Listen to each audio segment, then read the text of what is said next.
Right, we're back. Autumn, Montclair, George Inness study. And yeah, my mate just came and we talked about that movie and had a little bit of coffee and a bit of chocolate. By the way, I've got some licorice over here, so if you hear me smacking on something, I'll try to be very quiet. I know everything seems to get recorded on these. That's a lower bit. So, we've done our drawing. Generally, I don't mind having little breaks like that. That's good. A lot of times it's good. You want to, the fact of the matter is that you could paint for 8 hours straight in a day, but you can't do a great painting for 8 hours straight in a day. So you've got to, you've got so much energy.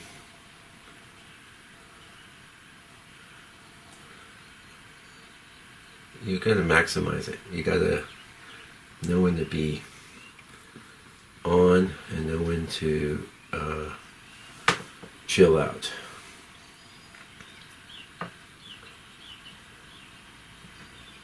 Yeah, I'm pretty happy with this drawing. This is the only area where things are a little squat here. Things are a little wide here. We're going to live with it. We don't have a choice, really.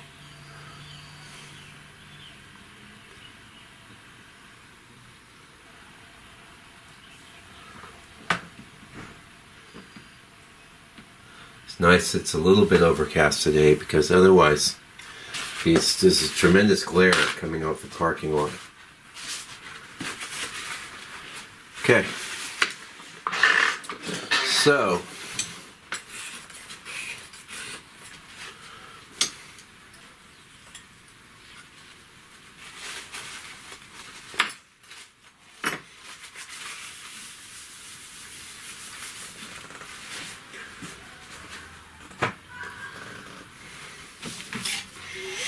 there's our colors. We already used a lot of our black. I might put some more black there.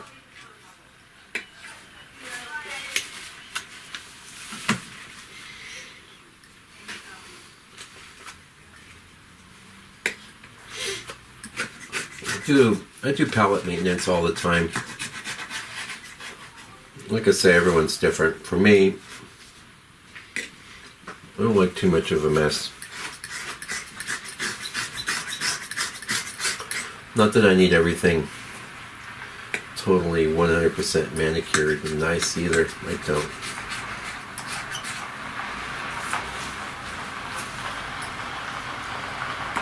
I like to clean as I go. I think that's good when you're cooking too, by the way. Clean as you cook. Don't make giant messes. You're going to have to require a big bunch of energy. So, the brushes I set aside. Got me a can of Coke. I'm eating pizza licorice. I'll stop doing that. Hold on. Oh, well, I'm thinking about it. It's a bit of a ridge here. Or some trees. Not that I'll forget them, but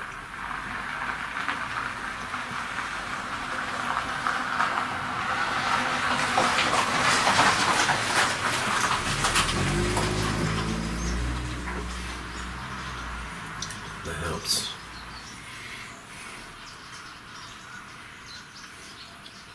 It's a little dude.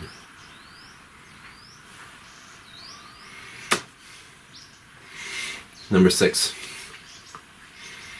Gonna do it with the number 6. Not a lot of blue in this, but get some oil. I'm gonna need some more oil. So I like to, before I actually, you can see I've been, we've had the camera running for about 10 minutes now. And mostly I've just been picking away at things and cleaning my palette and That's a good time to make sure I've got some of each color on my palette, so I don't have to stop once I start painting. So again, we go into the oil. I like to get a good amount of oil on the brush.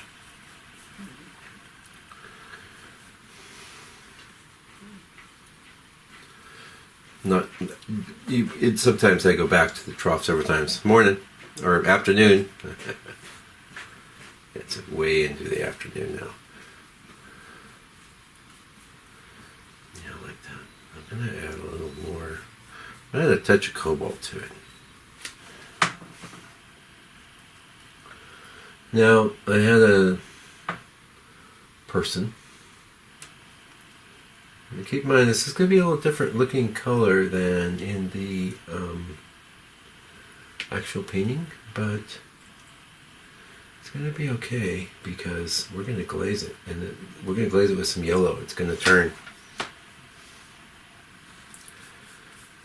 It's going to turn very greenish then. That's how he got that effect. He didn't paint it green. I suspect he painted it somewhat like I did now. At least that's, we can only guess, because they didn't have video cameras back then. Now here things start merging into a gray, so a bit of a lighter touch. A bit of a smudge there. And that's about it. At least for that. Now we got some blue here, here, and here. But those blues, again, have got glazes and things on them, but I'm going to add some yellow ochre, a bit of gray, and a little bit of white. So that, and some of my, I think it's my gray's got some dried paint in it. Paint in the butt. Okay, a little more medium, and here we go. So, anyway, this lady was asking me about brush handling, and I will put up a video. I think it's a lady. Could be a dude. If you're a dude, sorry. I don't actually know. But, person, okay, how about that? Asked me about brush handling. And I wanted a video showing my process that was actually the speed I do it, and so to speed it up. And I says, well, I could probably do that for you. It's not a big deal. But I have to say, because I'm pedantic, okay? I'm the pedantic painter. Gonna add some black.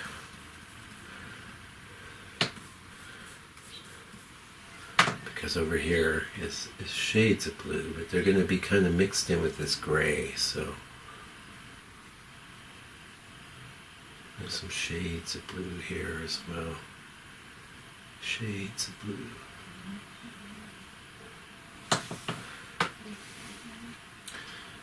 Back to the little bit of phthalo. I didn't mix quite enough blue, but that's okay. I really could do these paintings just mixing as I go. So like I said in the mixing section of our video here, I'll try. There's an interesting angle that I struggled with on the last interpretation of this painting. An interesting angle on that tree. This is where, yeah, this area in here is a little wide. Whatever, gonna live with it. Don't have a choice, really. I mean, get the painting done. Don't worry about the details. Like if I was painting this from a reference photo or something, I sure wouldn't worry about any of that. Now it's time to start working in my gray. Now, one of my tricks is to grab a little bit of orange, go into my blue with the orange. You know, like you always have gray interactions with blue in the sky. You can see that color that's pretty much dead on what he had. And this brush is a bit large for the job I'm doing, but another thing I tell my students is you're better off with a brush too large than too small. Because you brush too large, it's going to look like a painting, and that's the idea. And over here in these little nooks, I just scrapped some black off my palette. There's some little nooks there. And over here, we get a little tiny area that is almost pure blue.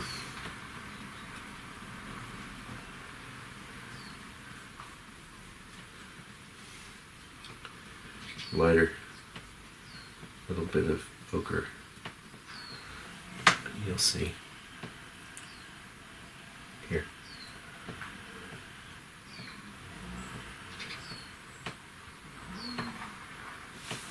Again, that's Denny the dog. He's having a little snooze. I'm just adding some phthalo and some black to that color I just mixed. As it progresses. This is another thing I always say is you want to gradiate as you go. Don't paint things all one color. You want to gradiate the scene. Now, we'll have many passes on this, probably 2 or 3. Okay, now as we go over here, things get greener, darker. I'm not going to add green. I'm going to add some phthalo. And to get the darkness, I'm going to add more of phthalo. I just said phthalo when I meant yellow ochre. I'm adding ochre. I'm adding phthalo. I'm adding raw umber to do these bits here. Oh, that's pretty good. Pretty close.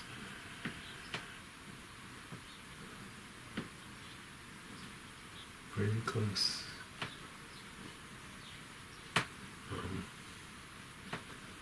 Yeah, like that. One thing I really like about working over the dark like this is that you can leave quite a bit undone, unsaid. There we go, that's nice. Now, whereas we get over here, I've been just working into gray. I'm going to add a little bit of orange. I mean black. When I say gray, I meant black. Sorry. This is a house. And that's in the wrong spot.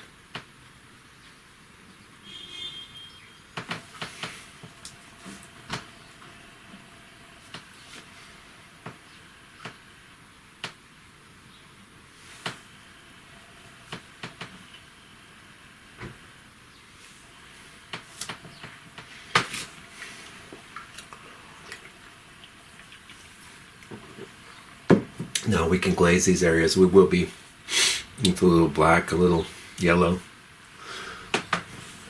That'll look good.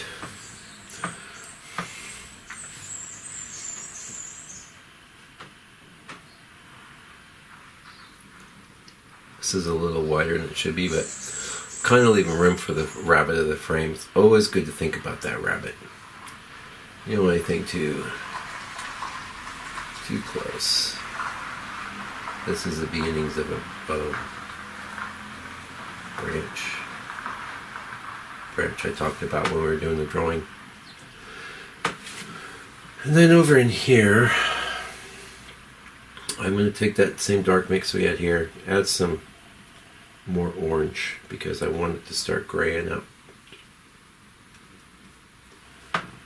And in the painting visually, you can see that's pretty good because I can always put more gray over the top.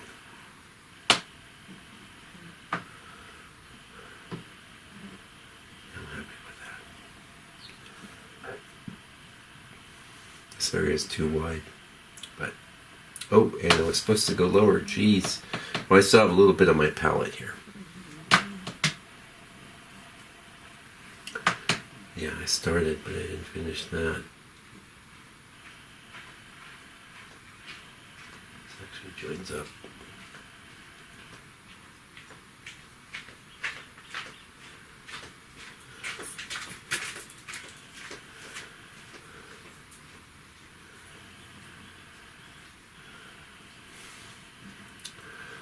Yep. I don't want that to look like a little dinglebobber. That's a little... I just want that disturbed a little. Same here. We can always come in over those with some darker paint later.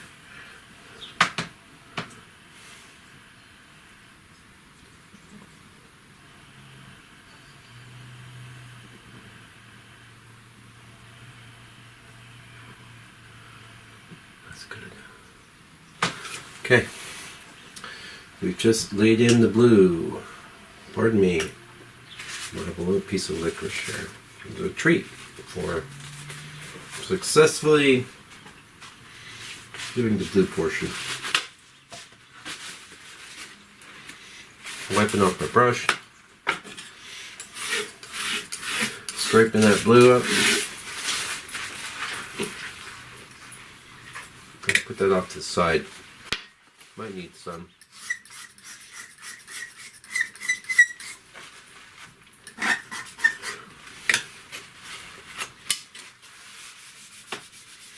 Cleaning the palette there. Now, I could go for the dark gray up here, but I'm more inclined to get into these neutral grays here since the color of my brush, even though I've wiped my brush off, is kind of a grayish blue right now. So as I go into this warm gray color I mixed, it's going to be pretty good. That's pretty good. It's alright. This tree is in the wrong spot. I don't want it too big. But a lot of correction can go. I mean, there's nothing sacred about the underpainting. Now, as we move over in here, there's going to be all these yellows and reds. I didn't even really intend to go quite that heavy, but that's okay.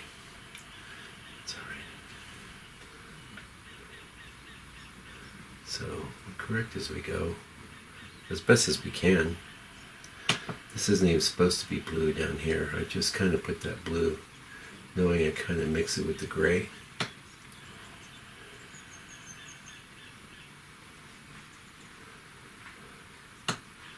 Sometimes I have a light, in fact I was mentioning on a video recently that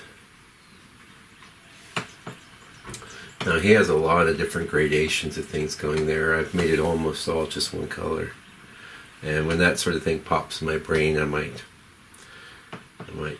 just take a second and break things up a little. I don't want things looking too... A little orange would be just the thing right here. Orange and white. Break things up. I know my glazing's going to do some of that too. He has a kind of a more patchy sort of thing going here. And sometimes a little dry brushing too. Well, not dry brushing, but when you pull the brush like this, you just pick up the textured areas. That's good, that's good. Okay, it's time to start adding a bit more ochre. Yellow ochre is a great color for skies. One of the main reasons I have the permanent orange on my palette, though, is it has a greenish quality to it. So when I add, that's too light. When I add the ochre, I almost invariably add a little bit of that permanent orange as well, because the ochre has a greenish sort of quality to it. This is a place I see little tiny bits of blue in there.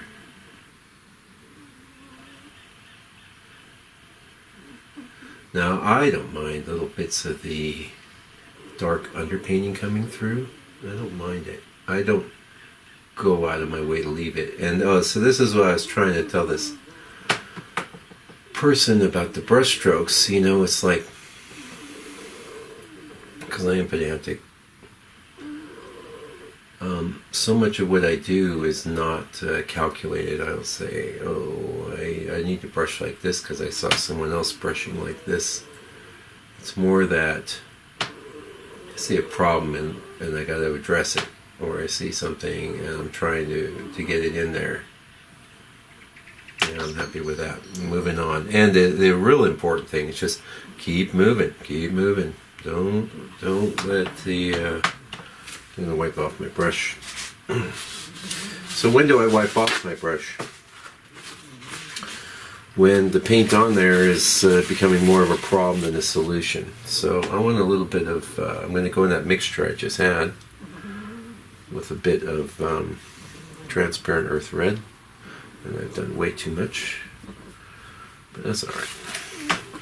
I see a bit of a reddishness here, and actually to play that up, I'm going to grab some permanent orange. I really do. I see also some bits of white, which I'll probably worry about in the second color pass. Yeah, I see this bits of red. Also, coming into play here as we get into these warm yellow clouds. Oh, that's nice. And a bit here too. Let's break that up. So I don't believe in I like John Singer Sargent.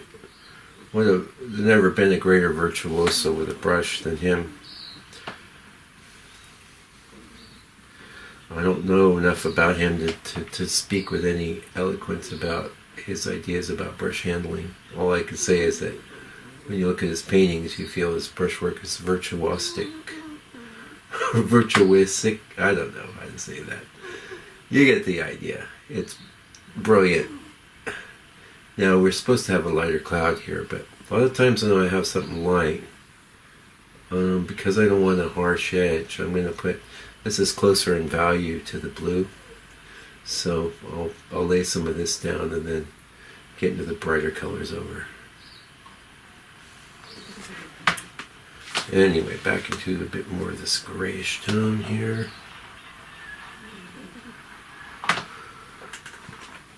One of the things I like about Inness is that sometimes things are very defined and sometimes things are not, but usually they're not. And his paintings don't suffer at all for it.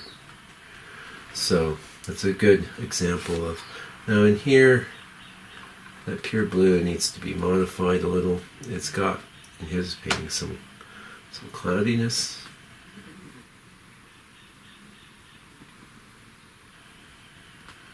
See down here, just a few bits to break it up. I don't want that reading as pure. Okay. Yeah, one great thing about this painting is that, I think our ridge here is a little too high, is that it really is like a puzzle. I mean, and I'm not going to worry about this. There's a very thin, it's my nature to try and keep things like that in, but there's a thin trunk there. We don't care.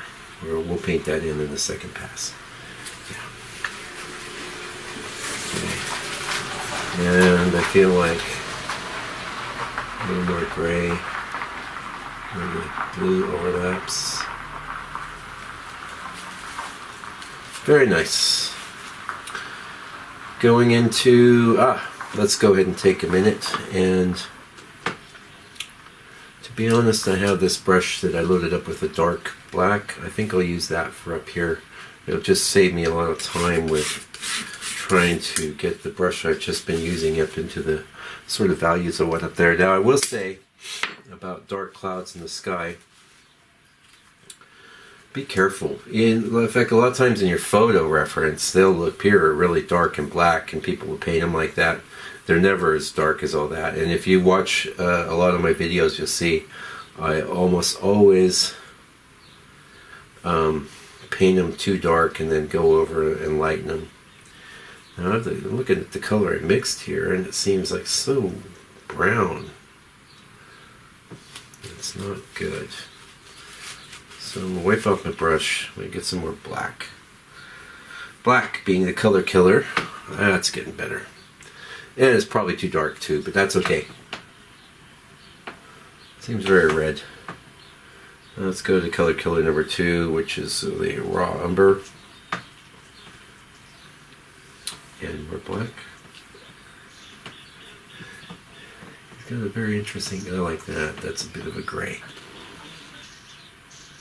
Now you do your cloud edges, you can see basically I'm just moving this is why I paint in oils right here, because I'm moving the wet paint that's there below, and I can see already that I want to paint this branch in. I tend to do things like, oh, that's no good, hold on.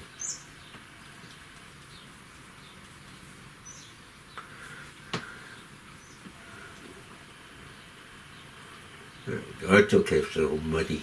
This is a weird area of painting. We'll paint these, there's a little tiny branch there.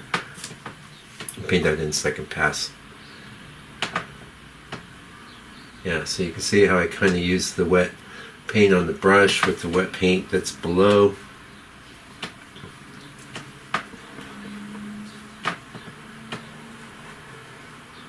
I use the corner of my brush a lot.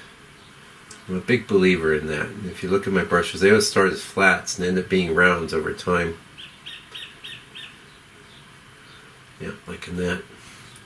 Now this is a bit different from the reference I mentioned that there's a bunch of tree here, because my space was actually more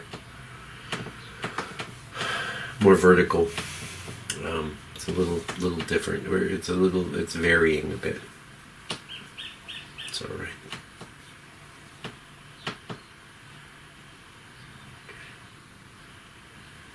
So I do talk to myself. I tell myself things are okay. This is the same color as the cloud, as far as I'm concerned. Yeah, so I try and hit this by going pop, pop, pop, pop.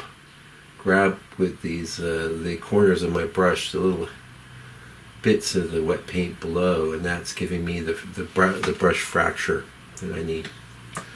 Yeah, I like that. And since we've got this in here, this isn't truly black.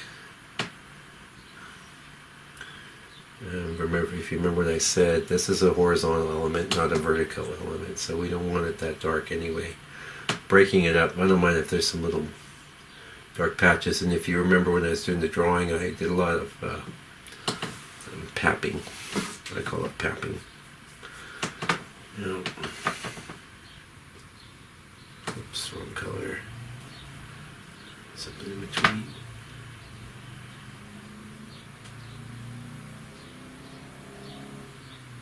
There's a little bit of a merge there. Fingers are good. Finger painting's always good. As a matter of fact, I don't really want this. I want it to taper out.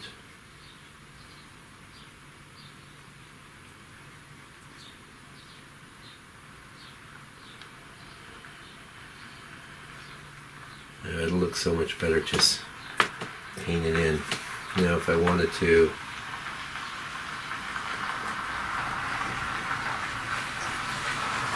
do a little of that. So we're good. Okay. We painted in this dark bit here. And you can see too, I do move around. Like sometimes when I come back there and say, oh, there's something I missed, there's something that needs attention.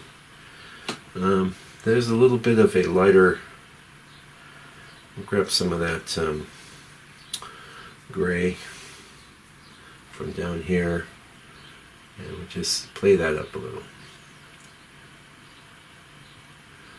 Odds are this is too, you can see too, if I want to use that texture of the board, pull the brush, so just very light bits hit.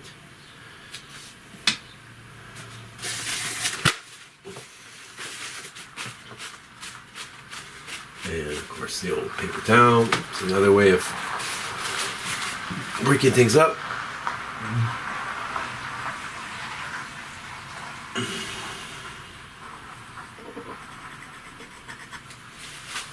Like that. Okay. Now I'm going to use that brush for green later, so I'm going to go back to this one that had the bluish gray tones in it. Scrape up this dark gray we've done. Clear that area of the palette.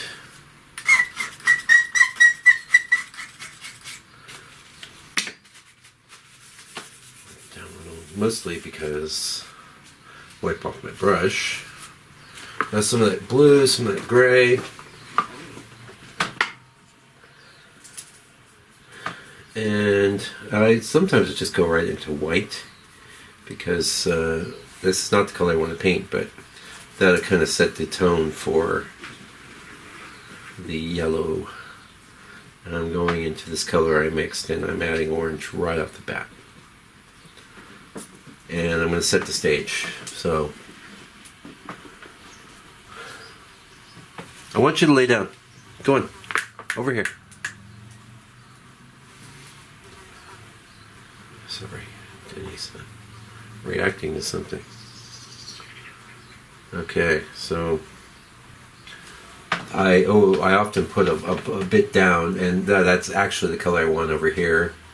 So you can see, but don't hesitate to put a bit down on your painting. Now keeping in mind that I'll build this up over several different color passes. I'm not going to try and pull all this off now. Coming here. You don't want to get lost.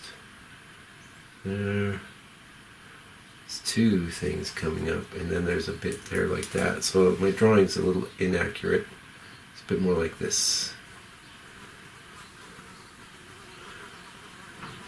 And every now and again you'll see me just plop a bunch of paint down and then make it work. I do a lot of little bits of this and that. So, okay, so we're looking at a progression here, and it's a bit reddish around the edges where it's close to the trees, the leaves on the trees. So we'll bring that in.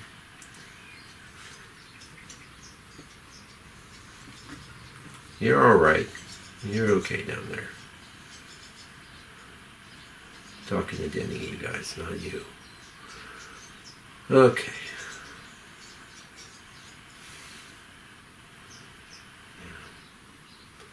You want to see the strokes. You want to see the effort that's gone in. And by effort, I don't mean strain. I just definitely don't want to strain. A little more red down here. And then that blue. A little longer. I always use the analogy of like when someone's built a house. Sometimes it's nice to see a little bit of exposed beams or things like that, you know? It's a nice look. Okay, we're sort of losing the plot here, but that's okay. So there's these little wispy leaves he does. I'm just going to... Okay, time to get into this more this proper yellow. And the color I mixed, I feel it needs a lot more orange in it now. I'm looking at it. Nice. Kind of a bigger brush than I really want here, but you can see this is a beautiful thing about the oil paint is it just looks really nice when you put it over this other color, right? That's why I painted that underneath, even though you could just, you know, maybe paint the whole thing that one light color more. Then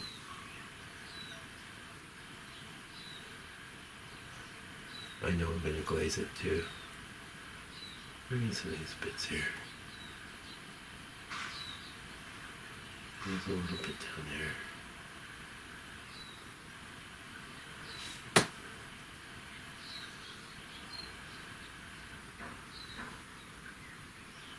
And this is why I use texture boards, because it helps me break up those edges. Didn't know it. Sometimes I used to use smooth boards and I would have to rely on my brush work much more so.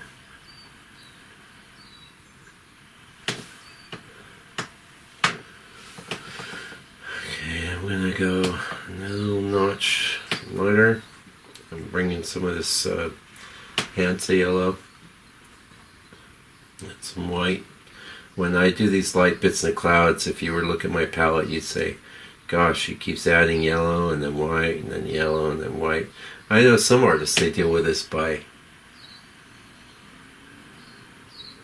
it's okay, we want a little thicker paint in those light areas anyway, so.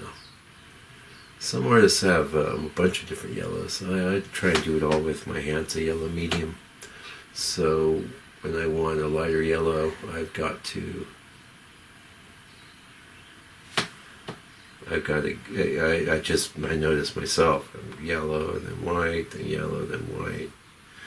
Could probably eliminate some of that if I had a color like a light lemon yellow or something, but whatever. Honestly, it looks like I have a lot of colors on my palette, but really want this edge nice. Looks like a lot of colors on my palette, but everything there is there for a reason. And it's got to be used for quite a few things. Just to have a color, just, because I might use it once in a blue moon. It's not a good plan. Now this is a little different from his, but we know we're going to glaze it. We know we're going to glaze it. Some of this too, I don't need to leave all that. Go back into the gray.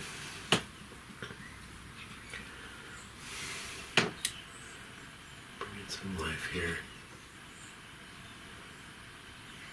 Bring this down.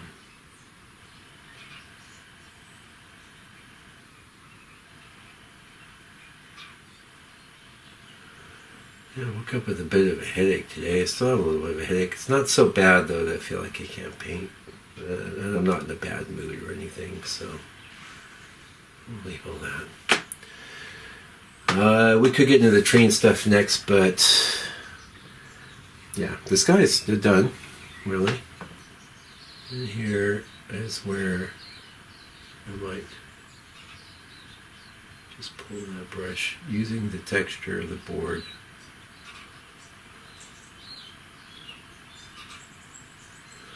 One thing's kind of broken up. Stochastic is a good word.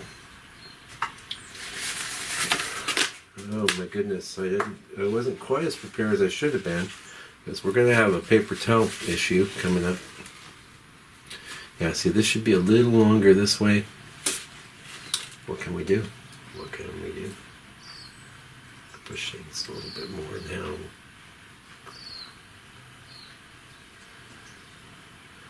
I recommend blurring your vision. Sometimes if I get really lost, or even if I'm not really lost, I will I'll take off my glasses.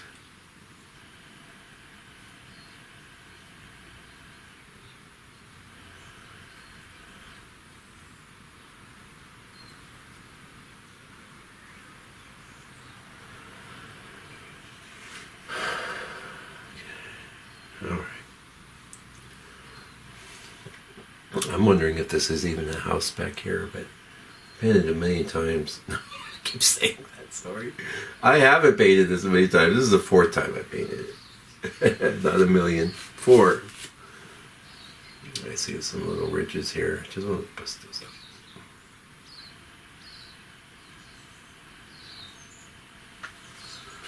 Okay, pretty happy with that. No, I'm not painting the tree. Even though this is the same color, sort of what's on the tree. I mean, I could get it right there with just a little of that orange and a little of the transparent earth red. But I'm not going to do it. Not going to do it. And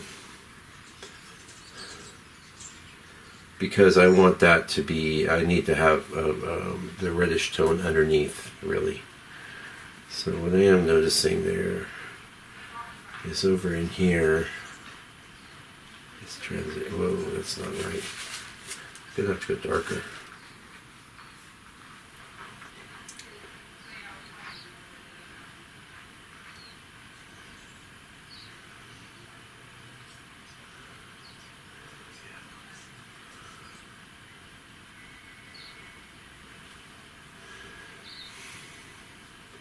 Try not to create problems that you have to fix later.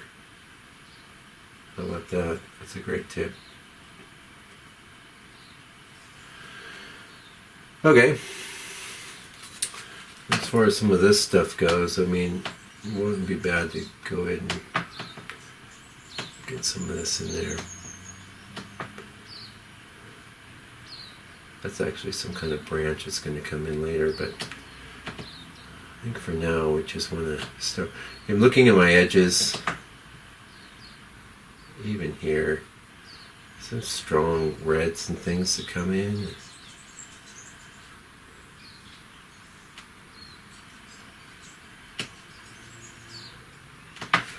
In fact, I can see that. I need to really expand this.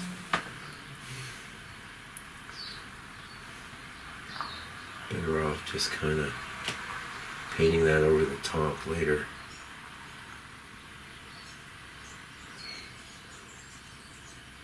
The order you paint things in, it's critical.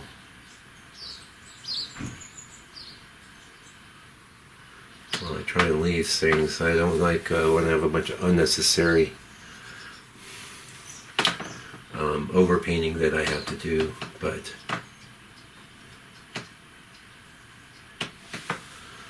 okay, that's the sky. Pause for a minute. We're back. Okay.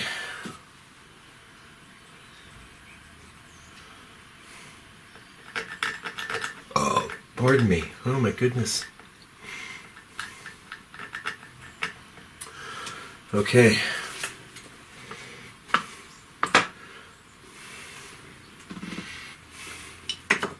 So what's next? We could do a lot of different things at this juncture.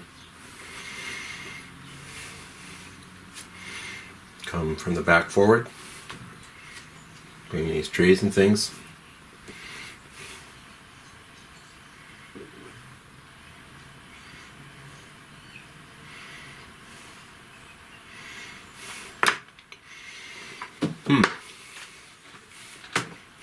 Start with the reds.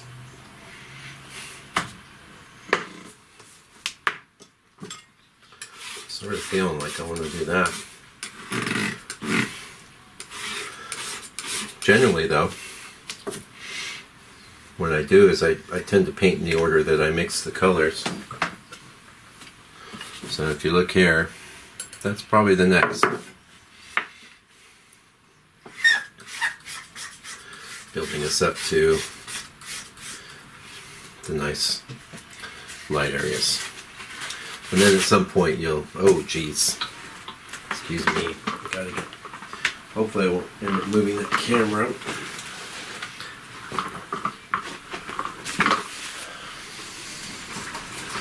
And we're lucky, we got the angle of the legs of the chair just right. Gotta have paper towels. I guess they used rags in the old days. That's what I'm talking about right there. That's why I really want my paper towels. Before I sit down, it's okay. We fixed it. Oh, it is all fine. A little bit of palette maintenance, it's always good. So, you can tell by the pauses that you know, I break it up into stages. So, I mean, you might look at the painting like this, go, God, that's so advanced. And it really is. I mean, about as advanced painting as anyone could do. It's quite simple, though. Its basic structure is fairly simple. Not a lot of details. The one thing I needed to get right, I kind of got wrong. It should have been a little wider there, but hey. Hey, this is the stuff you miss when you see the sped up videos. Alright, so we've got this brush which we use for that up there, and we mixed this color, which is kind of a dark muddy red, about the same color as the, I'm going to add some of that, the Lizdron mixture I made, about the same color as that board, really. I'm going to add a little more red to it, a little more Lizdron. So you notice I do little trial bits. And over here, in the end, I want a lot of black. It's almost the same color as what's there. You can see it's just creating a little difference. Perlene red, not too soon. It's a very transparent color, so not too soon to start getting some of this vibrance. And I don't need to worry about maintaining every little black patch here because I can come in with some more black as well. Now, you could say, why are you painting something that's almost the same color as the board? You could just use the color of the board. That's good. That's true. The fact that a lot of that will stay in here. A lot of it won't, though. More black. More darkness. This is all quite dark here.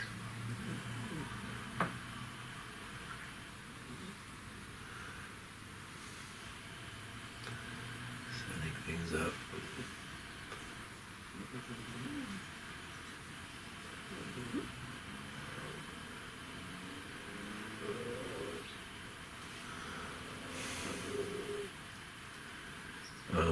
Also, you need to, even though it is the same color, you'll see little holes in the painting where the backing board's peeking through. This is one of the reasons, though. I've kind of solved that problem. This gets into more of a greenish bit there, except in some of these areas. So I'm going to get in, we're moving into this kind of a Lizdron-y color. See? Not quite as light as in the painting itself, but it's sort of setting the stage for the light stuff that's going to come on top.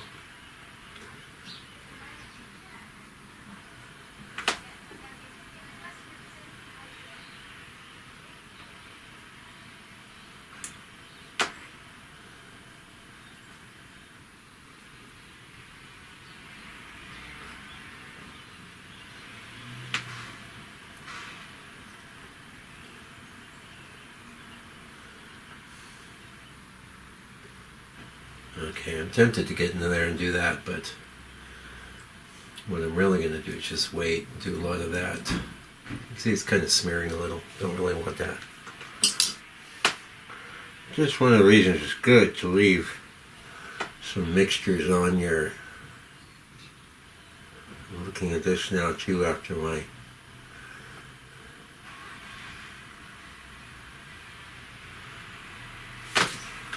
brief sojourn to the restroom.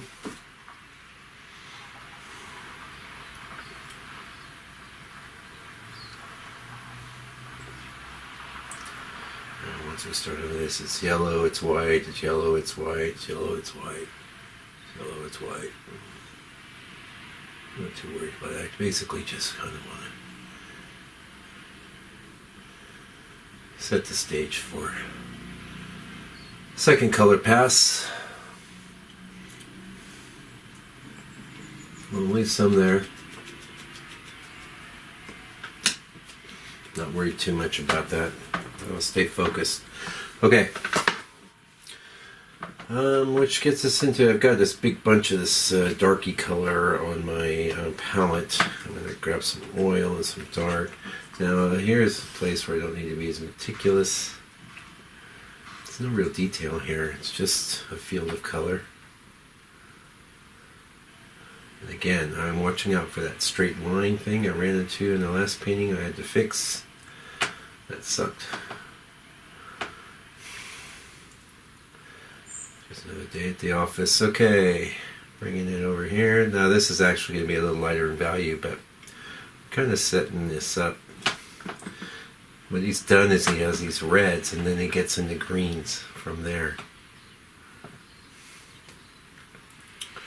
No, the reason the oil paint is the king of all media, not to be confused with Howard Stern,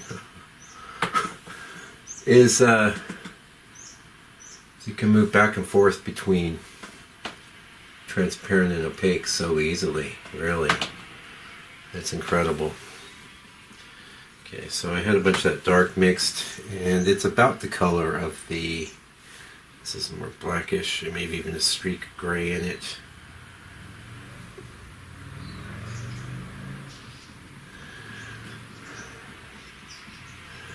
Here. Yeah.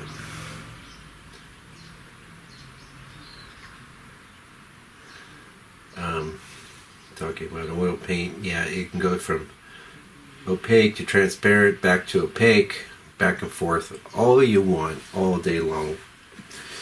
Then wait for it to dry. You can do beautiful transparent effects, and then come in with opacity on top.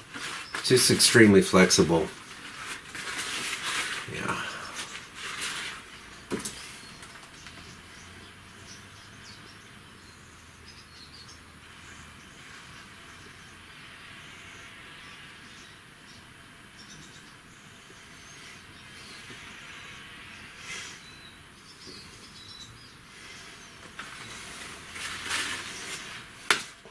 So I don't use some, I mean there are some paintings I do.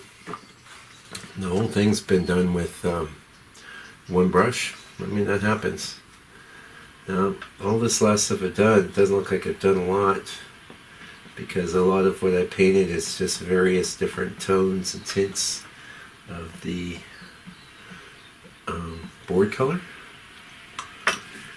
I see these little raised bits. I'm going to get rid of them. Get rid of them now. I scrape them off later. I'm going to have to deal with it anyway. Yep, like that.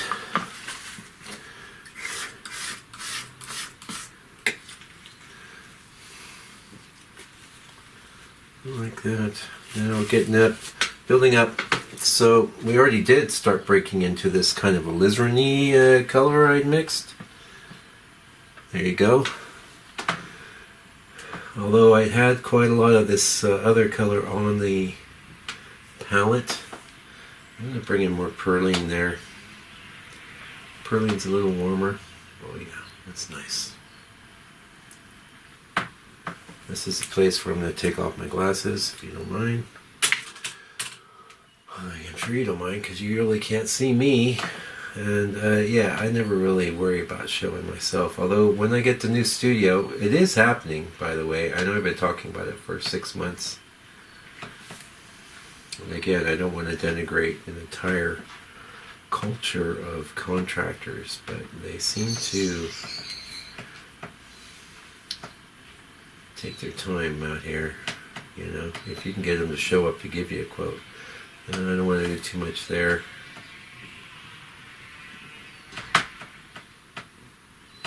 Side of the brush. Anytime you see me holding the brush like this, you know I'm working with the texture of the board. Putting small amounts of paint down. When I'm going like this, I'm stabbing into that texture. No reason to retain any of that. Yeah, I'm liking all this. Yeah, see, now this is almost painting itself, because that underpainting color is such the right color. There's this streak of a log or whatever here. It's actually a little lighter in value, but good time now to start getting into some of these reds. Pardon me. Good painter realize red, so much of what we see and call nature, scenes with trees and grass, it's all about the reds and the greens. How much red's in it, how much green. Put more red into your greens than you think you should, and you'll probably be pretty happy. Now this is this piece is not that red. It's got a bit of a smoky, yellowy value to it.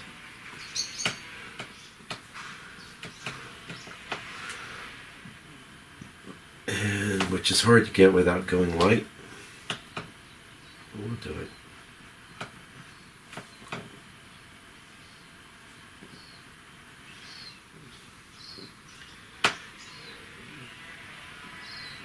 See, I do a lot with the corner of my brush. It's practically the default setting. Yeah, I like that. And this is coming in some greens here. And so that raw umber that I've added to the reddish mix, the raw umber and the yellow, they're kind of setting the stage for that. Now here, I've had this much wider than it is in his painting. This whole area back here. Yeah, as a matter of fact, I think what I'll do right now is bring that up a little higher.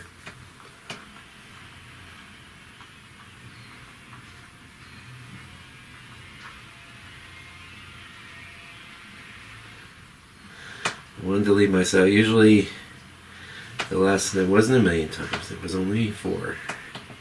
Well, that's 4 times I've done this scene. That area back there, it wasn't, I wouldn't go so far as to call it problematic, but I will say that I often didn't have enough room to really do anything back there. So I wanted to leave some extra room this time.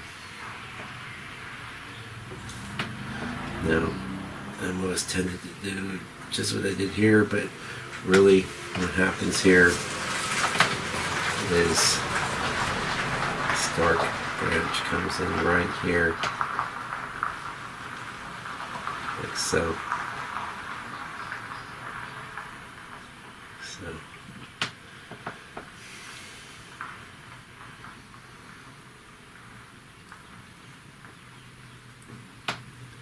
It's going to be a little guy there. This will be the first time I painted big enough.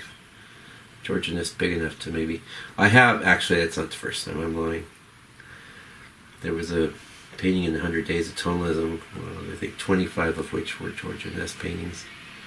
A very green scene, masterfully handled greens. And there was a little figure there, and I had to put it in. 2 little figures, actually. I had to put it in.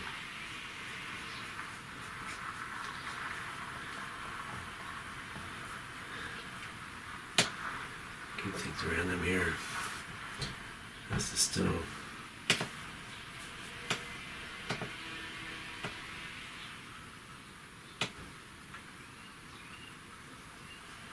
Much steeper.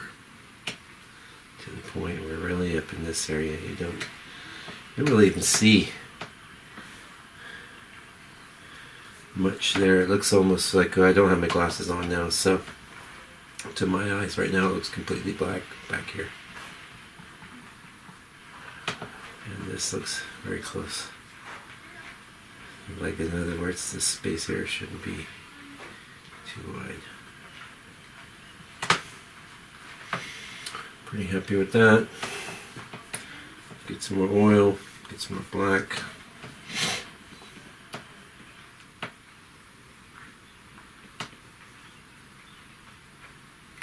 So, like I say, I was saying, if you have perfect vision, you've got to learn how to squint if you're going to do landscape paintings. I don't have perfect vision. I need glasses. So, in my case, I've just, in fact, I think it's a real gift, to be honest, because I just take those glasses off and everything is, I'm seeing the big picture, which enables me to really focus on that big picture. I'm happy with this, happy with that. Happy, happy, happy. This is actually supposed to be a little further out, but given that this is a little squished, we're not going to worry too much about it.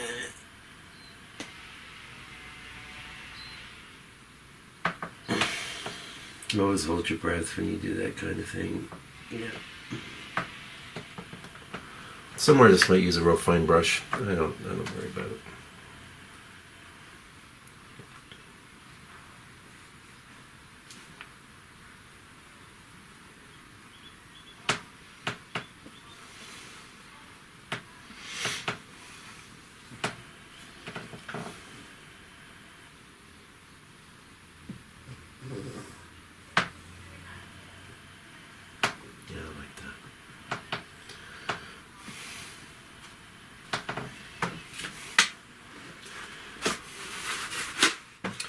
Okay.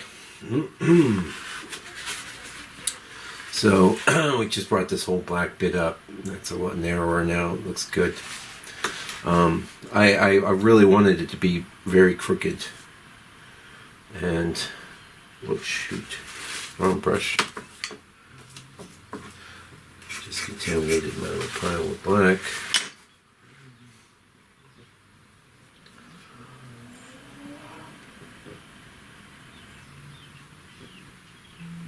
There's a little bit of a ridge there. I definitely want that diagonal feeling. Okay. Time to put the glasses back on. Right.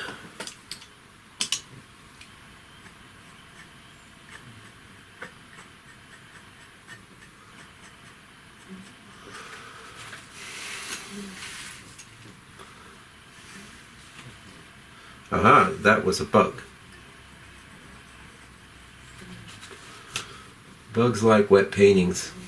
If you're a painter, you knew that already.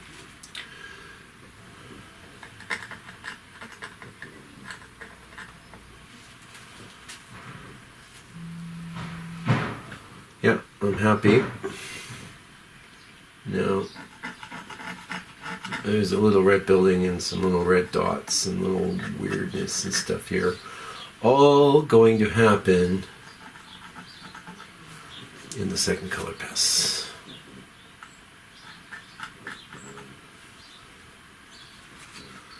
All going to happen.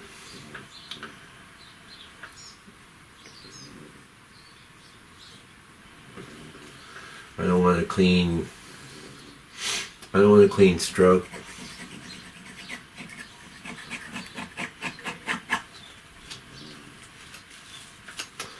Now this board we're working on was one of the ones that was way over textured, and so what I did was I have a power sander that was left over from a job someone was doing over at my wife's work.